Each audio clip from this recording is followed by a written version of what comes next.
I call myself an accidental entrepreneur.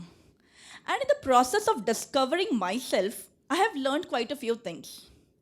Today, I'll share a few insights that I have gained on this fascinating roller coaster ride called entrepreneurship.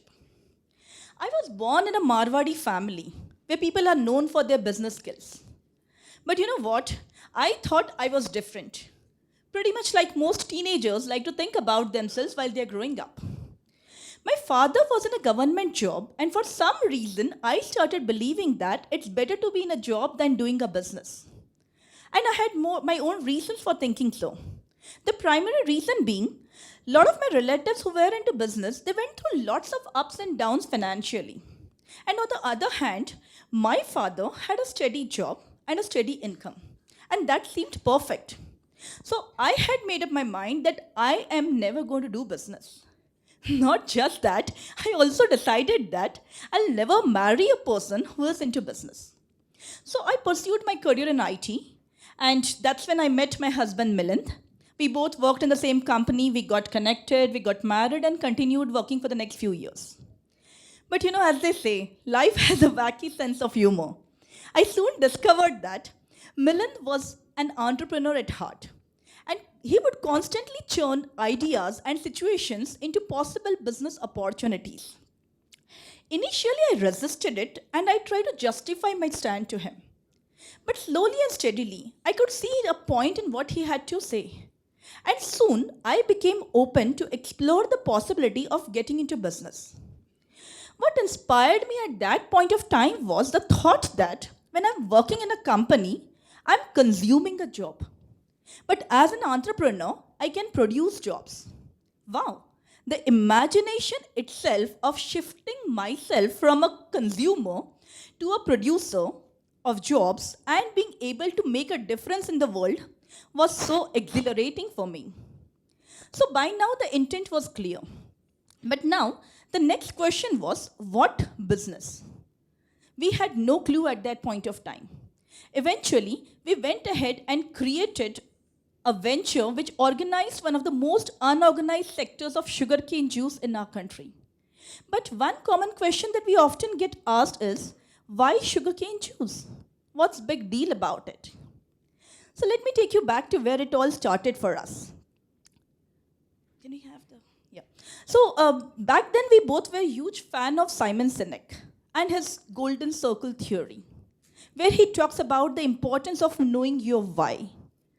So we knew that it was evident that it's important to know why you are doing what you're doing.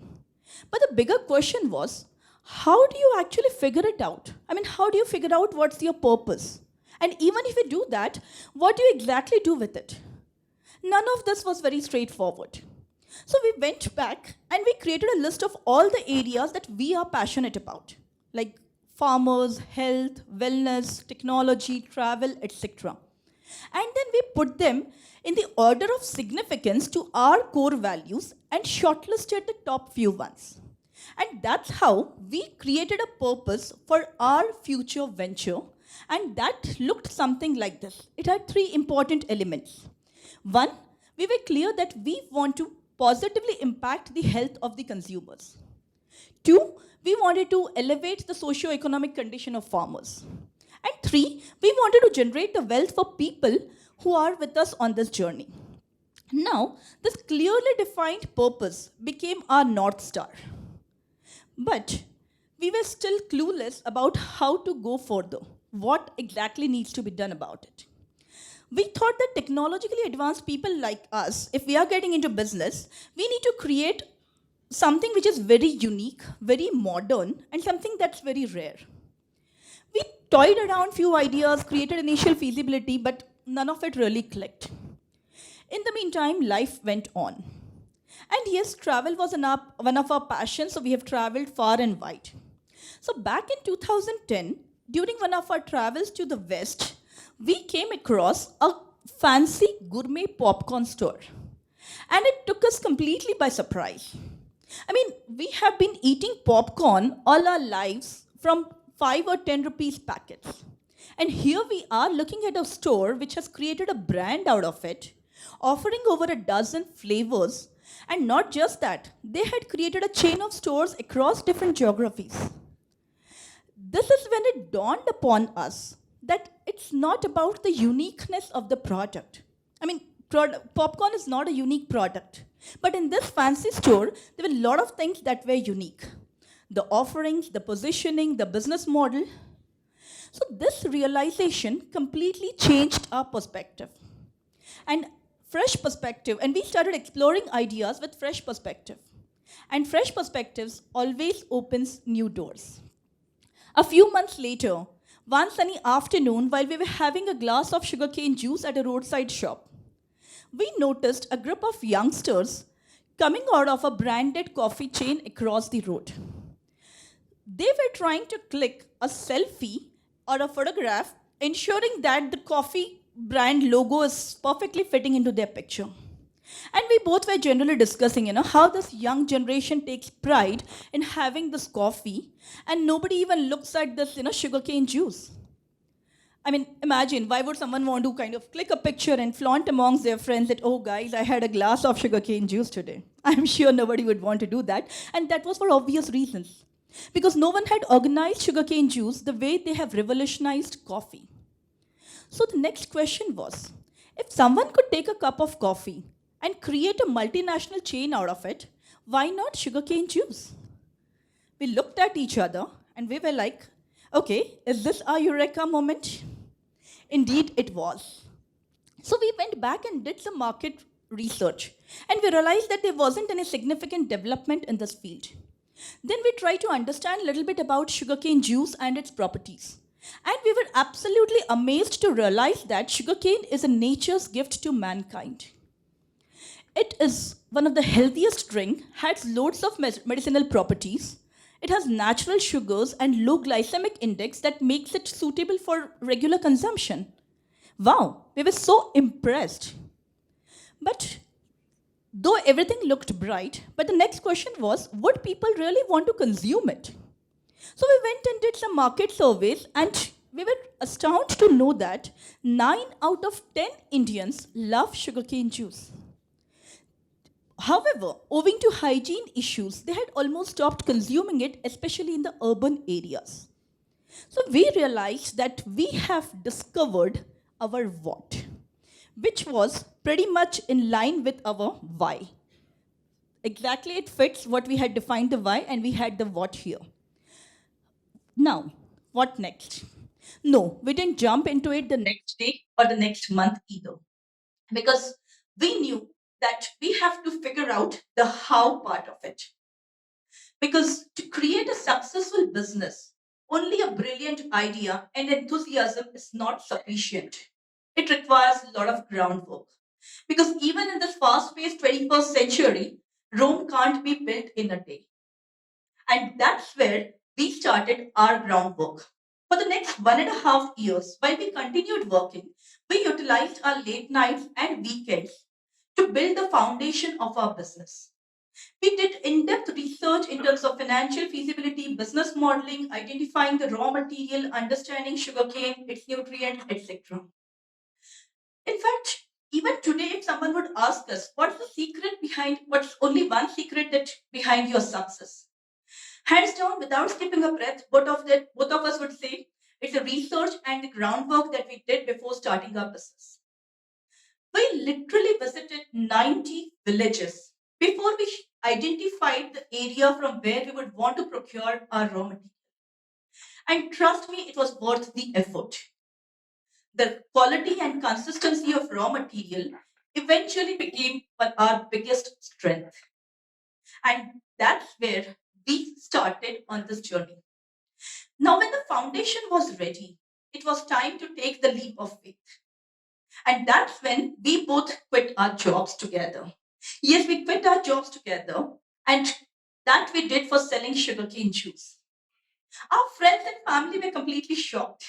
They thought we really lost it. Now, why would two of us working at high positions in IT want to quit our jobs for something as insignificant as sugarcane juice? But then that's what our vision was. We wanted to make it a lifestyle beverage. We knew that it was not an easy work. But you know what? Sometimes in life, we have to risk everything for a dream only we can see. So we had it clear that we wanted to create a chain of corporate outlets where we would serve fresh and hygienic sugarcane juice.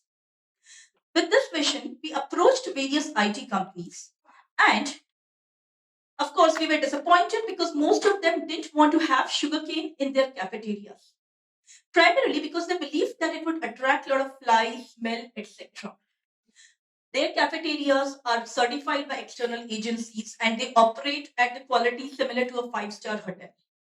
Though we were very confident about our quality and hygiene, but we couldn't convince them because they couldn't visualize what we could. So finally, what we did was we took a stall on rent in an exhibition and invited some of these decision makers to our stall. A few of them came, had a glass of juice, and we were invited to one of the companies the next day. And that's when we started our first sugarcane juice outlet in one of the large IT companies in Pune. From day one, we had a cold room, we had a reefer vehicle, we had contract farming, we had a fleet of drivers, outlet boys, etc. Though we were utilizing only 100 or 150 kg of sugarcane, but still we would send our vehicle every day to the farm to get the fresh sugarcane, put it in the cold room, get it chilled, and then transfer it to the outlet. Financially, this didn't make any sense because the landing cost of the raw material was crazy. But we knew that these are the initial challenges. And since the vision was clear that we wanted to create a chain of outlets and we wanted to do it right from day one. And that's where it helped us. Once this outlet started operating well, within a few months, we had over a dozen outlets in different IT companies in Pune. And IT folks started enjoying good old sugarcane juice as a part of their day to day consumption habit. And we actually went ahead and sold over 28 lakh glasses of fresh sugarcane juice in corporate food courts. For us, this number matters a lot because we know that we are impacting the health of consumers and the well being of farmers one glass at a time. So we did some technical advancements as well. We built IoT for volumetric assessment, we built back-end automation for raw material scale, etc. So technologically, we were doing good. But at one point of time, we realized that business-wise, we were kind of stuck. We were able to grow the business, but we were not able to scale it, and we knew it had something to do with our mindset. We didn't know how to scale a business. We didn't know how to raise funds, and we didn't know how to go about it. But as they say, awareness is the first step towards improvement. And as an entrepreneur, it's very important for us to identify our own limitations and then find out the avenues to overcome them. And that's what we did. We got selected for an entrepreneurial program at one of the top business schools in India. In February 20, we came back all charged up with the entire know-how about how to scale the business, and we thought, here we go. But guess what? Life had some other plans yet again. Then came the pandemic, and all our outlets got closed because they were in IT food courts. And our revenues came down to zero overnight. And they never opened, thanks to the new norm of work from home. Initially, we were scared, confused, and lost. Because like most of us out here, we didn't know when this pandemic was going to get over. In the meantime, we shifted our focus from earning to serving. What we did was, we basically created a social initiative along with police officials and started donating food. Organically, we raised over 60 lakhs and donated over 1.25 lakh meals to the people in Pune. This helped us profoundly, not just to stay positive, but also energized us to look at a brighter future. But business-wise, we didn't know how to go about it. Those were the toughest times of all our lives. We all have witnessed closures of thousands of businesses, especially in the hospitality sector. Ours was no different because the corporate model that we had created was not going to be profitable in the retail segment. We almost hit a dead end. But not the ones to give up. we went back to our drawing boards and started to remodel the entire business and to see how we can make it suitable for the post-COVID world.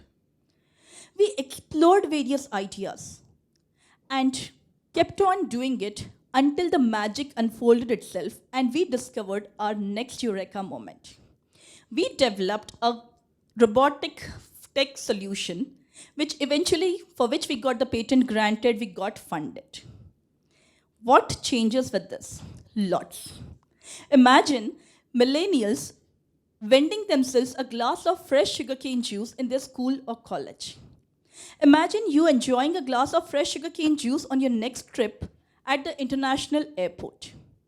And many more such places, your fresh sugarcane juice would soon be available. So basically, when the pandemic hit, we really didn't know how we are going to move further from here. But I'm glad that we did not quit. Because with this turnaround, now we see an infinite number of possibilities for uplifting the status of this sugarcane juice and to take it to the global markets. So with this, I'd like to summarize some of my thoughts that I talked about here today. So first thing I would want to say is be open to new career choices as you grow up. Richard Branson says, only fool never changes his mind. I'm glad I opted for entrepreneurship despite of my preconceived notions about it. It's important to have a clear purpose while defining your business because it's that purpose that keeps you going when you are going through ups and downs of your business. And it's very important to have one. Then you don't essentially need a unique product. Even a unique business model can make all the difference. So be open for ideas, look around for ideas, but do not blindly copy them. Get inspired and do something that you can connect with. When we looked at popcorn or coffee, we didn't replicate it the same way. Rather, we applied it to something that we could connect with. So that's a very important point here. Research and groundwork is the foundation of your business. Make sure that you make it strong. And when earning is not an option, make sure that you switch to serving because a true entrepreneur is someone who always wants to be beneficial to the society. And there are times when we may not be able to make money, but we shouldn't stop serving. When stuck, seek for the advice, reach out to the ecosystem and sharpen your own skills. And the last one that I would want to highlight here is that do not ever become complacent in innovating and keep innovating. And last one is the most favorite of mine, that when faced with the failures, do not quit, pivot.